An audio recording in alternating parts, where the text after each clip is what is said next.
Everyone, जैसे कि हमने पिछले वीडियो में बेसिक देखा था कि डी होता क्या है, वो किस काम आता है हमारे। यहाँ पे हम उसको थोड़ा ओवरव्यू करके आगे देखते हैं कि उस डी हम किस किस ट्रिक्स से निकाल सकते हैं जिससे हम डी के सभी क्वेश्चन सॉल्व कर पाएंगे। तो डी के बारे में हमने जैसे कि पढ़ा था कि डी से हमें number of rings, multiple bonds का पता चलता है कि किसी भी स्ट्रक्चर में कितनी रिंग्स हैं, कितने मल्टीपल बॉन्ड्स हैं। डी 0 है तो उसमें कुछ भी नहीं है, ना ही रिंग है ना ही कोई मल्टीपल बॉन्ड है, तो वो कंपाउंड सेचुरेटेड होगा। डी 1 है तो 1 डबल बॉन्ड या 1 रिंग है, डी 2 है तो 2 डबल बॉन्ड या 2 रिंग या फिर 1 ट्रिपल बॉन्ड है। आगे अब ट्रिक्स हम देखते हैं एक एक करके कि कैसे हम डी को चेक करते हैं। तो सबसे पहले हम देखते हैं हाइड्रोकार्बन्स। अगर हमें कोई हाइड्रोकार्बन दिया हुआ है तो उससे हम डी कैसे चेक करते हैं। सबसे पहले हम गिवन कंपाउंड के अंदर कार्बन नंबर चेक करेंगे। कार्बन नंबर चेक करने के बाद हम कार्बन नंबर हमने देख लिया, फिर हमें जनरल एल्केन का फॉर्मूला हमें पता होना चाहिए CnH2n+2। तो CnH2n+2 हमारा एल्केन का फॉर्मूला होता है। तो हम जो भी उसमें कार्बन था उसके अकॉर्डिंग एल्केन का फॉर्मूला लिख लेंगे और उसमें हाइड्रोजन का डिफरेंस देखेंगे, डिवाइड कर देंगे 2 से। हाइड्रोजन का डिफरेंस डिवाइडेड बाय 2, तो ये होता है हमारा डी का फॉर्मूला। ये हमारे पूरे डी निकालने के काम आएगा। तो ये फॉर्मूला हमें याद होना चाहिए, D is equal to hydrogen का डिफरेंस डिवाइडेड बाय 2। तो सबसे पहला एग्जांपल देखते हैं, C4H8। C4H8 में कितने कार्बन है? 4 कार्बन है। तो यहाँ पे 4 कार्बन हमने लिख दिया, इसका अल्केन का फॉर्मूला लिख दिया C4H10। तो C4H10 हमने अल्केन का फॉर्मूला लिख दिया। अभी हाइड्रोजन का डिफरेंस कितना है? 10 - 8। तो 10 - 8 हाइड्रोजन का डिफरेंस डिवाइडेड बाय 2। तो 10 - 8 डिवाइडेड बाय 2, तो डी हमारा आ गया 1। उसके बाद नेक्स्ट एग्जाम्पल पे आते हैं C6H6। तो इसका N क्या है? 6 है। तो एल्केन के फॉर्मूले से हमने ये लिख दिया C6H14 इसका फॉर्मूला। हाइड्रोजन का डिफरेंस दोबारा देखिए, 14 - 6 डिवाइडेड बाय 2, तो डी आ गया हमारा 4। अगला है C3H4।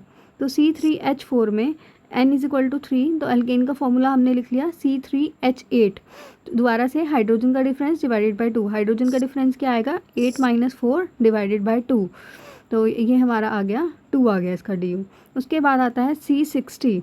C60 में N इज इक्वल टू 60, इसका एल्केन का फॉर्मूला होगा C60H122। तो डी क्या आ जाएगा? हाइड्रोजन का डिफरेंस यानी 122। यहाँ पे तो हाइड्रोजन है ही नहीं, तो 122 - 0 डिवाइडेड बाय 2। अगला आता है CN। अगर हमें वैसे ही दिया हुआ है तो CnH2n+2, ये इसका एल्केन का फॉर्मूला हो गया। तो हाइड्रोजन का डिफरेंस क्या आएगा? 2n+2, यहाँ पे तो है ही नहीं, तो 0 आ जाएगा। 2n+2 - 0 डिवाइडेड बाय 2, तो n+1 इसका आ गया डी। उसके बाद C5H12, इसका एल्केन का फॉर्मूला भी यही होगा C5H12। देखिए ये दोनों बिल्कुल सेम है। तो डी हाइड्रोजन में तो डिफरेंस ही नहीं है, यहाँ भी 12 है यहाँ भी 12 है, तो 12 - 12, तो डी डिवाइडेड बाय 2, तो डी आ गया हमारा 0।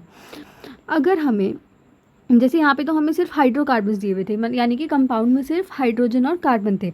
अगर हमारे कंपाउंड में कोई भी मोनोवैलेंट एटम होगा हाइड्रोजन के साथ साथ, या फिर हाइड्रोजन नहीं भी है, सिर्फ मोनोवैलेंट एटम है, तो हमने करना क्या है? मोनोवैलेंट एटम की जगह हमने क्या ऐड कर देना है? उसमें हाइड्रोजन ऐड कर देना। उसको नॉर्मल जैसे हमने अभी सॉल्व किया था वैसे ही हम उसको सॉल्व कर लेंगे।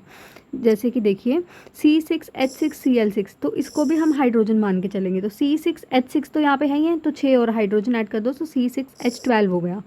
तो N इज इक्वल टू 6 में एल्केन का फॉर्मूला क्या हो जाएगा? C6H14।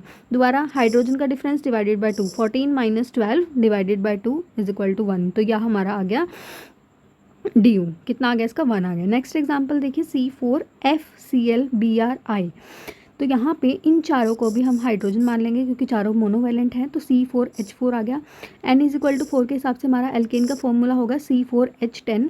तो दोबारा हाइड्रोजन का डिफरेंस डिवाइडेड बाय 2, यानी 10 - 4 डिवाइडेड बाय 2, तो हमारा डी आ गया 3। उसके बाद आता है C2Br4। Br को भी हम हाइड्रोजन मान के सॉल्व कर लेंगे। तो पहले इसका हाइड्रोजन वाला फॉर्म लिख देंगे C2H4। तो N इज इक्वल टू यहाँ पे 2 है, तो एल्केन का फॉर्मूला लिखो पहले C2H6।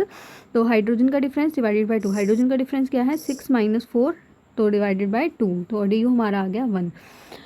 हमेशा हमने यही किया है, हाइड्रोजन का डिफरेंस डिवाइडेड बाय 2। जहाँ पे सिर्फ हाइड्रोजन था तो वहाँ पे तो हाइड्रोजन नॉर्मल सॉल्व कर लो, हाइड्रोजन का डिफरेंस डिवाइडेड बाय 2।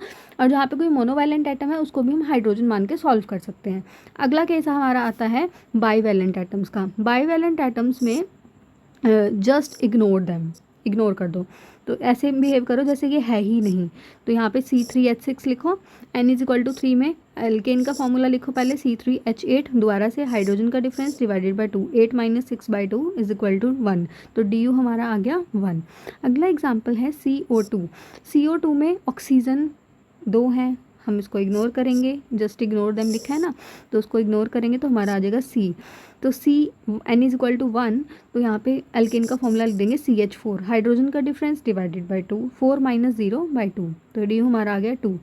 अगला है C3O2। C3O2 में ऑक्सीजन को इग्नोर करें तो C3 आ गया। तो N=3 के हिसाब से हमने एल्केन का फॉर्मूला लिख दिया C3H8, तो हाइड्रोजन का डिफरेंस डिवाइडेड बाय 2, यहाँ पे 8 है, यहाँ 0 है, तो 8 - 0/2, DU हमारा आ गया 4 आ गया। अगला आता है C6H4O2Cl2। ऑक्सीजन को इग्नोर करें, बाईवैलेंट है, ये मोनोवैलेंट है, इसको हाइड्रोजन मान लो, तो C6H, 4 ये हो गए, 2 ये हो गए, तो C6H6। तो N=6 है, तो एल्केन का फॉर्मूला हो जाएगा C6H14, तो हाइड्रोजन का डिफरेंस डिवाइडेड बाय 2, तो 14 - 6 डिवाइडेड बाय 2 यानी कि 4, DU हमारा आ गया 4। In case of trivalent atoms just minus with the same number of hydrogen. जितने भी हमें ट्राईवैलेंट एटम्स दिखाई देते हैं उतने हाइड्रोजन माइनस कर लो। जैसे एक N है तो एक हाइड्रोजन इसके फॉर्मूले से माइनस कर दो। तो C3H9 था तो हमने एक नाइट्रोजन है तो एक माइनस करके C3H8 बन गया। N=3 है तो एल्केन का फॉर्मूला लिख दिया C3H8, सेम है हाइड्रोजन तो हाइड्रोजन का डिफरेंस 0, तो DU भी 0, हाइड्रोजन का डिफरेंस डिवाइडेड बाय 2। तो यहाँ पे कंपाउंड हमारा सैचुरेटेड है। सैचुरेटेड का मतलब आपको पता होना चाहिए, सैचुरेटेड का मतलब है ना तो उस कंपाउंड में डबल बॉन्ड है, ना ही कोई ट्रिपल बॉन्ड है और ना ही कोई रिंग है। अगला आता है C7H9NO। ऑक्सीजन को इग्नोर करें, बाईवैलेंट है, एक नाइट्रोजन है, एक हाइड्रोजन को माइनस कर दो तो 9 की जगह 8 आ जाएगा, C7H8। तो N=7 का एल्केन का फॉर्मूला क्या होगा, C7H16। कैसे लिखा है हमने, उस फॉर्मूले से CnH2n+2, इस फॉर्मूले से हमने ये C7H16 लिख दिया। तो DU हाइड्रोजन का डिफरेंस डिवाइडेड बाय 2, हाइड्रोजन का डिफरेंस क्या है 16 - 8 डिवाइडेड बाय 2, तो DU हमारा 4 आ गया। नेक्स्ट देखिए C6H7N। तो यहाँ पे नाइट्रोजन एक है, ट्राईवैलेंट एटम एक है, तो एक माइनस कर दो तो C6H6 रह गया। N=6 से एल्केन का फॉर्मूला लिखो C6H14, तो 14 - 6 हाइड्रोजन का डिफरेंस डिवाइडेड बाय 2, तो 14 - 6/2 = 4। अगला आता है C3H5Cl2N। तो ट्राईवैलेंट को इग्नोर करो तो C3H7 होना चाहिए था, इग्नोर नहीं करना है। इग्नोर कब करते हैं, जब बाईवैलेंट होता है। तो यहाँ पे हम इग्नोर इसको तो कर देंगे लेकिन उतने हाइड्रोजन माइनस कर देंगे, तो C3H7 की जगह क्या आ जाएगा, C3H6 आ जाएगा। तो N=3, एल्केन का फॉर्मूला C3H8, तो हाइड्रोजन का डिफरेंस डिवाइडेड बाय 2, 8 - 6/2, तो यहाँ पे आ गया DU 1 आ गया। अगर हमें कोई 3D स्ट्रक्चर दिया हुआ है तो उसका हम DU कैसे चेक करेंगे, मॉलिक्यूलर फॉर्मूला निकाल लो या तो उसका, या फिर जो ऊपर केसेस हैं वो वही लगा दो। मॉलिक्यूलर फॉर्मूला पहले निकालो और ऊपर वाले केसेस लगा दो। दूसरा किस तरीके से निकाल सकते हैं, अगर हमें स्ट्रक्चर उसका इजीली समझ आ रहा है तो नंबर ऑफ फेसेस -1, जैसे कि इसमें देखिए फर्स्ट में 1 2 3 4 5 6 फेसेस हैं इसके, वो एक ऊपर एक नीचे 4 साइड में, तो नंबर ऑफ फेसेस -1 यानी 6 - 1 = 5, ईजिली निकल गया। दूसरा तरीका क्या है, कार्बन की वैलेंसी पूरा करो, 1 2 3, 3 बॉन्ड बन रखे हैं तो चौथा हाइड्रोजन ऐड कर दो। ऐसे ही सारी इसकी वैलेंसीज पूरी करके इसका फॉर्मूला लिख लो। हमने गिन के लिख दिया C8H8, तो एल्केन का फॉर्मूला लिखो दोबारा से C8H18, तो हाइड्रोजन का डिफरेंस डिवाइडेड बाय 2, हाइड्रोजन इसमें 8 है इसमें 18 है, तो 18 - 8 डिवाइडेड बाय 2, तो DU हमारा आ गया 5। 18 - 8 10/2, DU आ गया 5, ठीक है। उसके बाद ऐसे ही यहाँ पे भी नंबर ऑफ़ फेसेस -1, या फिर इसका फॉर्मूला लिख के C6H6, तो ये इस तरीके से हम कर सकते हैं इसको। यहाँ पे भी हमने ऐसे ही किया, इसका मॉलिक्यूलर फॉर्मूला लिखा C7H12, इसका एल्केन का होगा C7H16, तो DU आ गया 16 - 12 डिवाइडेड बाय 2, यानी कि DU हमारा आ गया 2। ये हमें आता ही है ऑलरेडी, पिछले वीडियो में भी हमने देखा था 1 double bond 1 DU, 2 double bond 2 DU, एक ट्रिपल बॉन्ड तो इसका 2 और 1 3 DU। साइकिल का भी एक DU मानेंगे, 1 + 3 तो 4 DU हो जाएंगे। यहाँ पे 1 रिंग है तो 1, 2 डबल बॉन्ड है तो 2, 2 ट्रिपल बॉन्ड है तो 4, तो 7 DU हो गया इसका। इसमें 2 रिंग्स हैं, 2 रिंग्स का 2 DU, 5 डबल बॉन्ड है तो उसका 5 डी यू, तो 5 + 2 7 डी यू आ गया। इसमें 1 2 3 4 डबल बॉन्ड है तो 4, और रिंग एक है तो 1, तो 4 + 1 5 डी यू। इन ट्रिक्स को हम यूज़ करके डी यू का कोई भी क्वेश्चन हो उसको हम इजीली सॉल्व कर सकते हैं। I hope it will help you. Thank you very much.